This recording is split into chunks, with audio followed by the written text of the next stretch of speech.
Hi, Vero. Hi, Ludmila, how are you doing? Here we are again. Yes. A year later. 2017. Tiger Talks. Let's talk about films that you have selected. Let's start with the first one, Light After, the Konstantin Bojanov, a Bulgarian filmmaker, actually a very famous and successful artist.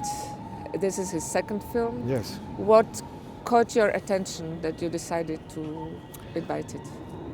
To be honest, I already knew about the project a year and a half or so before, when he was presenting a work in progress on some other festival, and it struck me as a very interesting story to follow a kid who is in awe of an artist, but then to take that story and turn it into something completely else. And I think he was extremely successful in conveying a sense of passion and a sense of craziness in a manner that is obviously backwards, because the film's told backwards, but it actually adds to a discovery which is the reverse road trip. A reverse road trip, which is the psychological road trip, which leaves us guessing towards the motivation of the character and where it may have come from that he turned into the character that he did. So something to look forward to. That is very much something to look forward to. It's extremely well acted, because if the lead actor wasn't that convincing, the film wouldn't work. It's fantastic. That's the Irish Keoghan. Yeah, he's amazing. He's amazing. And he's going no holds barred. He's just going at it full frontal almost. The supporting cast is also sublime, which is always a pleasure to see. But I think the main thing is that the thin line of having something which is very accessible, yet totally crazy at the same time, is all together in this one film, Light Thereafter. Artists, painters, we don't really belong anywhere. We are ultimately loners. I want that. I want that. I wrote letters to him explaining all of this. I started in England. Why are you looking for him? To work for Mr. Arno, to become his assistant. It's okay. How old are you? 16. So you're looking for a father, is that it? You're my father. My spiritual father. We're the same.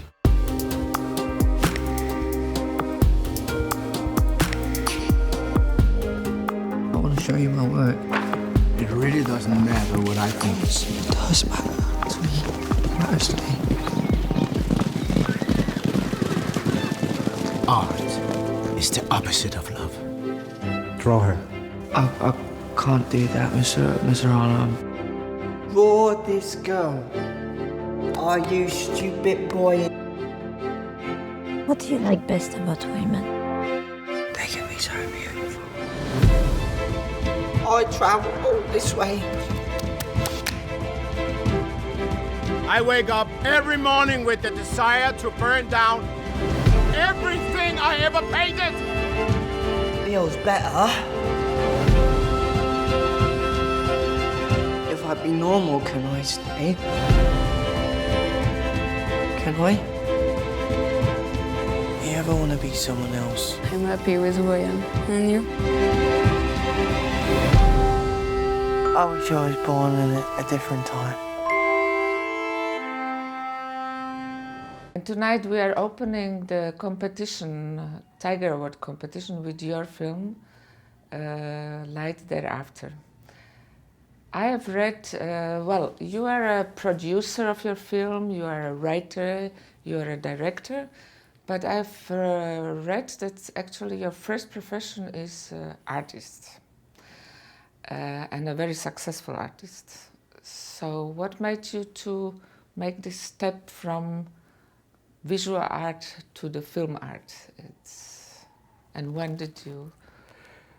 Well, to begin with, I look at my work in film as part of my body of work as an artist. Of course. Yeah. And it's I don't see a clear delineation of this is me as a filmmaker, this is me as an artist.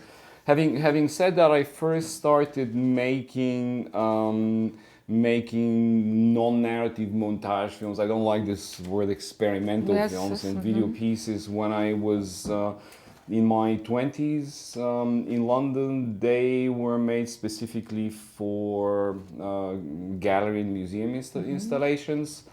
But the first film which I made for the big screen, I made in 2001. It was 2001. 2000, correct? Yes, it was a short film. Short film. Yes, the lemon is lemon. Yes, I had not seen a film in the for the past 10 years, and I watched it not too long ago, and I was actually rather surprised how much I liked it, because I generally I have a difficult time interacting with the work that I make. I almost need time to forget that I made something in order to have a clean slate relationship with either a film or a work of art, or to have the distance. And but still, I think there is a step to make, is from a short film to first feature-length film. And your first film was Ave, which was Correct. in 2011 in Cannes. So 2001 a short film, 2011? In between, I made a feature-length documentary called Invisible, and I made several other short films, which I'm actually now remastering, because they were shot on film and then transferred on the sort of DV, which was the digital media at the time, highly kind of insufficient for the today's standards. So it was a progression, and the reason why it has taken me so long from one film to the next was not for the lack of wanting to make films. It was for the lack of being able to fund them. And this is where me as a producer, common problem. Yes, this is where I've had to always step in as a producer to propel project forward. If I had the choice, I would not produce my own films. And actually, on the next project which I'm preparing now, I'm not producing it. Good. I'm working with a young Bulgarian producer that. Congratulations. So I would like to go back to your film that you are presenting at a competition in Rotterdam, Light Thereafter. It's a sort of, not for me at least, it was a sort of road movie similar to your first film. There is a character that is traveling. It's a young Pavel, who is traveling not only in time and space, but it looks like traveling within himself, exploring who he is and how the world around him is. So I have two questions around this. First one, what does this travel mean for you personally? And second, why did you and when did you decide to reverse the story, which is also a very interesting element in your film? On the first question of the journey, for me, the physical journey that Pavel undertakes is much less important than his inner journey, that what happens inside of him.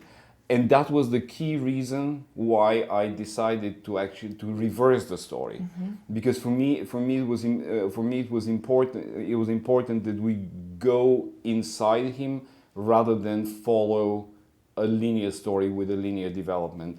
I always wanted to film to function in the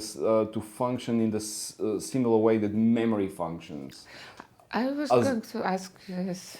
As a mosaic of images and events that we reconstruct later in our mind. Yes. And in this particular film, if you were to take each of the 7 chapters that the film is constructed, I think you could watch them. You could watch them in various orders. That's interesting. And still be inside the character. I could easily also see the film as being broken down on 7 separate screens, and be shown as a gallery or something.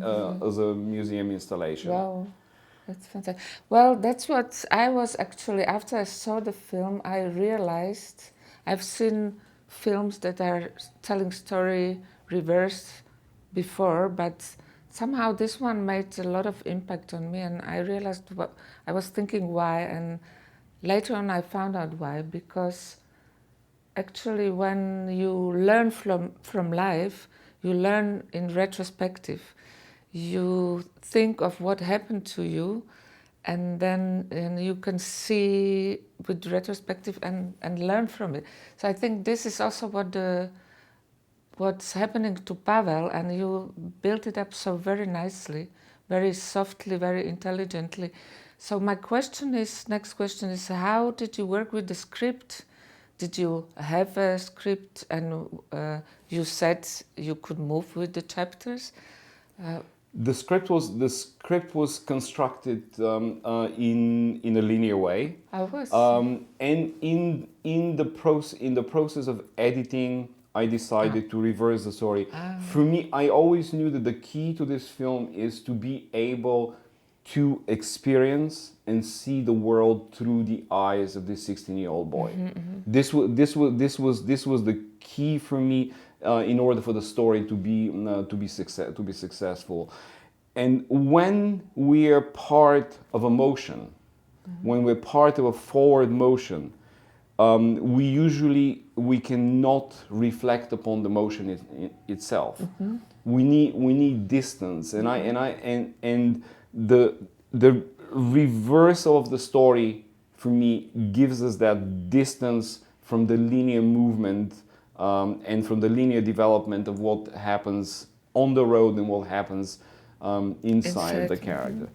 It's quite possible that it's the first road movie told in reverse. Yeah, very interesting.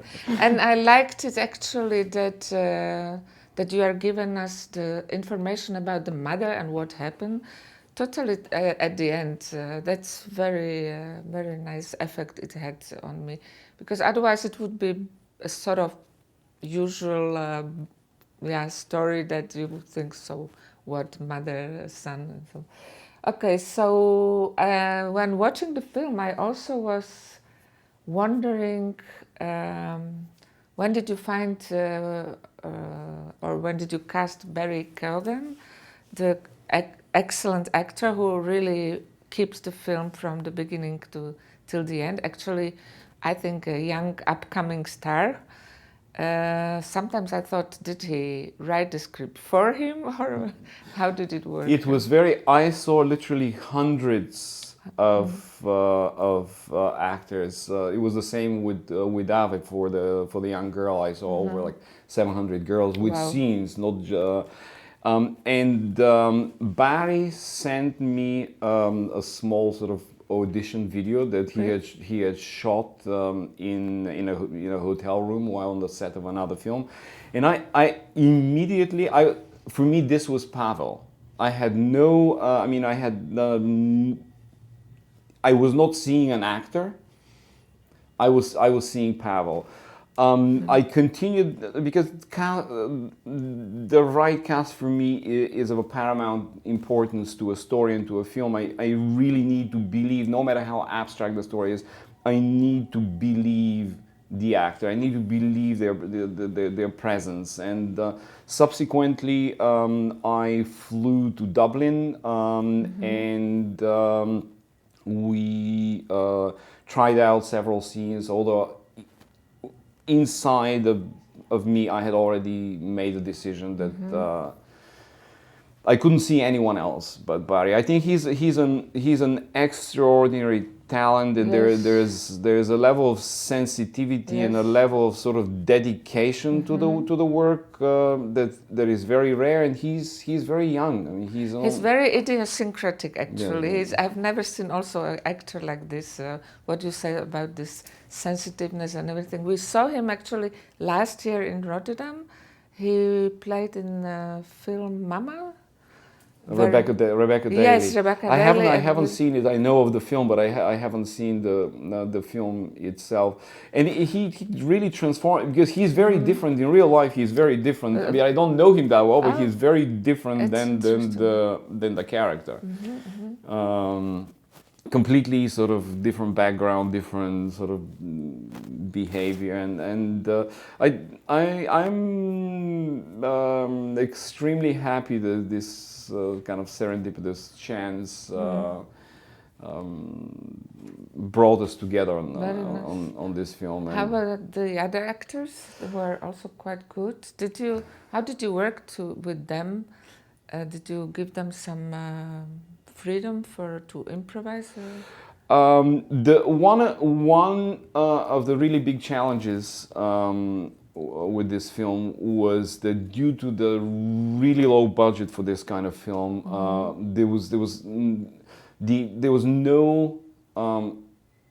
We didn't have the budget to get the actors together to do table readings, to go over the material, rehearse in advance, and most of the actors, except for Barry, who was with us from beginning to end, would arrive the night before, and the next day we start shooting. And for me, the moment I hear how an actor delivers a line or a specific action, for me, I know if it works or if it doesn't work. So I was making changes on the spot, on set, and once I so in that respect, there was except for a couple of scenes which Barry improvised. There was no improvisation, but I was making changes on set because certain things were not working for me. They were not translating well from paper to the screen. And actually, for my next film, I am planning a very different approach, maybe propelled by this difficult experience, where I am planning to cast the lead actors very early on a first draft of the script, and then sort of Mike Lee, like I've heard that he works like that, workshop the scenes and to the point that the actors become the characters, and then give them an ample enough time to forget the parts, but to carry these characters inside. This is the plan of action. Very interesting. So, what will be the next film about? The next film is called Nights and Days, and it is a story, the story of a single mother, a divorced mother, and her son, who is in his 20s, and he's gay. They live in a provincial town where he has been just harassed and molested, and since he was in Bulgaria. Since he was a little kid, one night he becomes a victim of a vicious homophobic attack, and the mother decides whatever it takes, she will find a way for them to move to Sofia, where he could have a more normal life. And she starts to answer personal ads by older men who live in the capital with the idea of starting a relationship so that they can move to Sofia. Interesting. So that's the story of the new film. Once they move there, his life, he basically finds a partner. He starts to move in a completely different milieu of people, and her life begins to spiral out of control into kind of darkness with the man that she's. Maybe if you allow me, the last question back to Light Thereafter. Does it have a specific place in your artwork? Why I'm asking it, because it deals with Arnold, who is painter. It deals with art. The boy Pavel is talented young artist. Does it have a special place in your heart, or is it a little bit autobiographical? No, it's not. It is not autobiographical, but it has an extremely sort of special place in my heart because once I was that boy. Maybe in the future I will be, I don't know, who knows, I will be this like misanthropic artist who doesn't want to see anyone eaten and is going through late midlife crisis. It was, I always sort of viewed the story as if Holden Caulfield from The Catcher in the Rye will suddenly decide to go and look for his creator, for J.D. Salinger. J.D. Salinger, Arno is rather soft. J.D. Salinger was nasty towards anyone that went to look for him. Well, Konstantin, thank you so much for this great talk in the morning, Tiger Talk. We would like to wish you good luck tonight with the opening and, of course, with the competition this year. Thank you so much for coming to Rotterdam. Thank you very much, and I'm extremely happy to be here, and I'm extremely happy to be a part of a festival that is so author-driven and author-focused, and really, I think they couldn't have been a better place for the film, to be honest. This is not just a compliment, but I think it's where the film belongs for me. I think I could agree with that. Thank you so much. Thank you. Bye.